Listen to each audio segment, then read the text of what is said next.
dia, sétimo ano, bem-vindos a mais uma aula de História.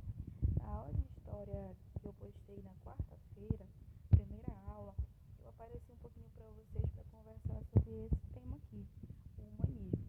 E agora eu vou trazer aqui as páginas do livro de vocês, para a gente ir falando sobre algumas coisinhas, para fixar bem esse assunto, tá bom? Então, esse aqui é o capítulo.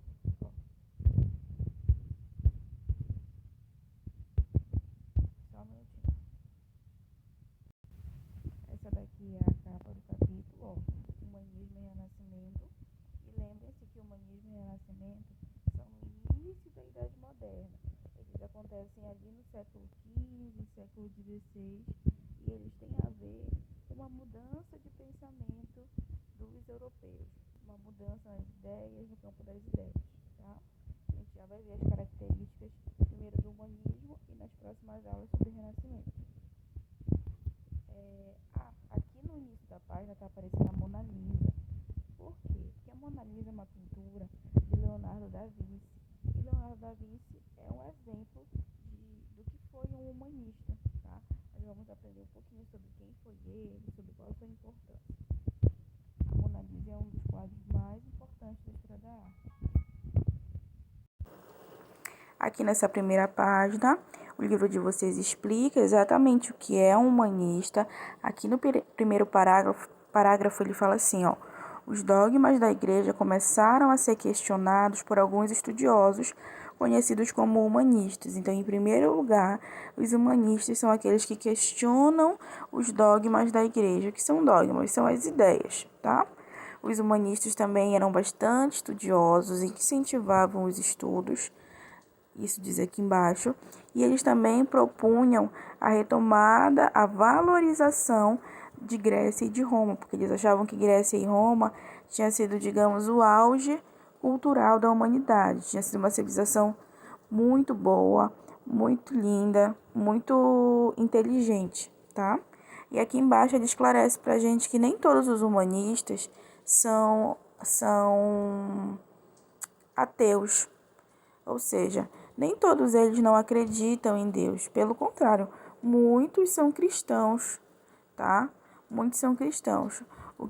A crítica deles é em cima, digamos, da exclusividade da Igreja Católica quanto ao conhecimento.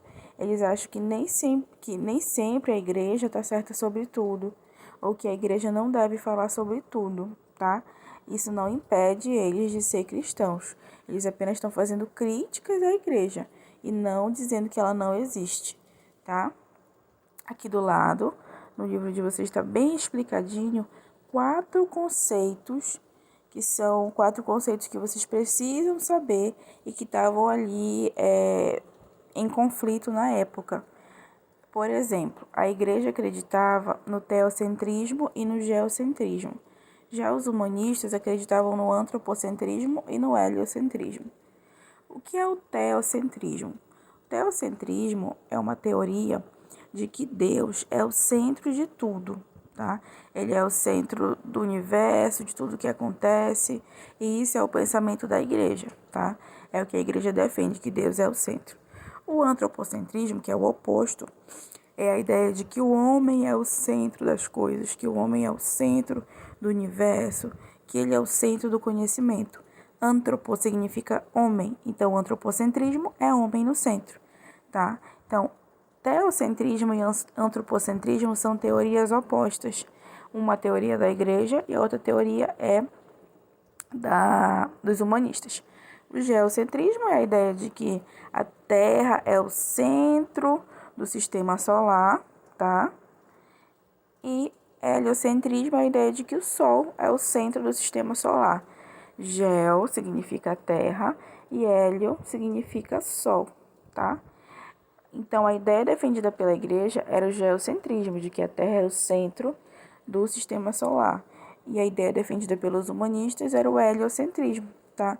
Inclusive, houveram vários conflitos entre a igreja e os humanistas por causa dessas ideias dos humanistas que iam de encontro às ideias da igreja católica. Muitos humanistas foram expulsos da igreja por questionarem ela. Alguns foram até condenados à fogueira, tá bom? Na outra página, Na página seguinte, que é essa daqui, ó, nós temos 2 páginas só sobre Leonardo da Vinci, para vocês verem a importância desse homem, a importância dele como humanista. O Leonardo da Vinci é o autor de grandes obras como a Mona Lisa, que você já viu lá no início do capítulo, a Última Ceia, que é essa imagem aqui, e a Virgem dos Rochedos, que não tem imagem aqui no livro, tá?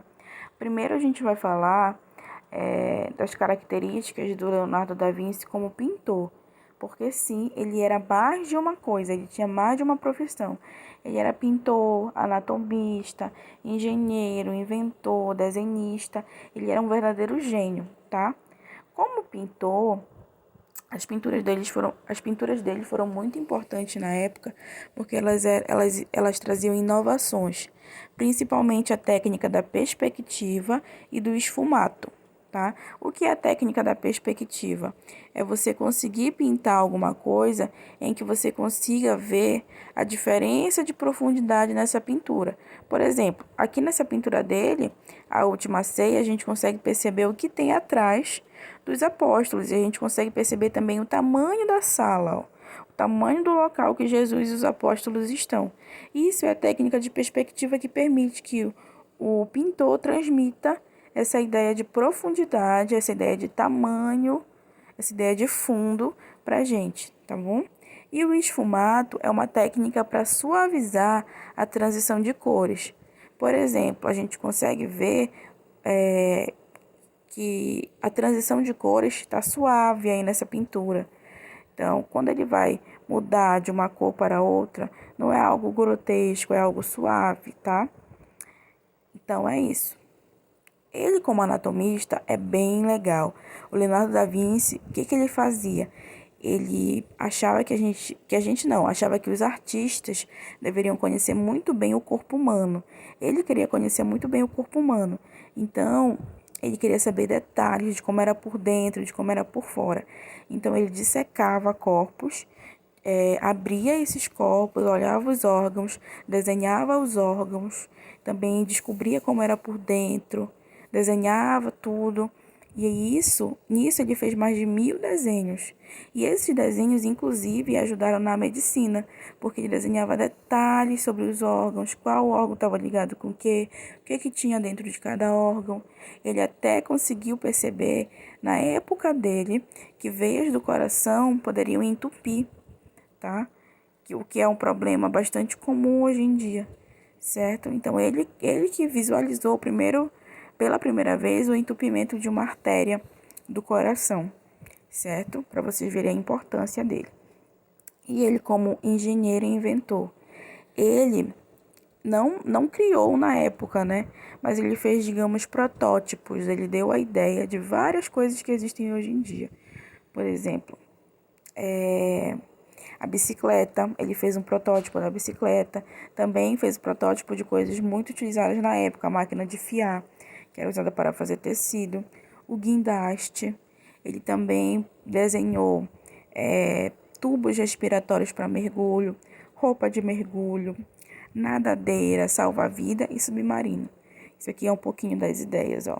Olha o modelo de máquina voadora dele, olha a máquina de tear, olha a bike. Então, por causa dessas características todas, ele era humanista, porque acima de tudo ele era muito estudioso e ele estava dentro daquele grupo de pesquisadores da época que achava que o conhecimento, que a ciência, que o ser humano era muito importante. Por isso eram chamados de humanistas. Certo, meus amores? Então a aula de hoje é isso. Um beijo e até a próxima.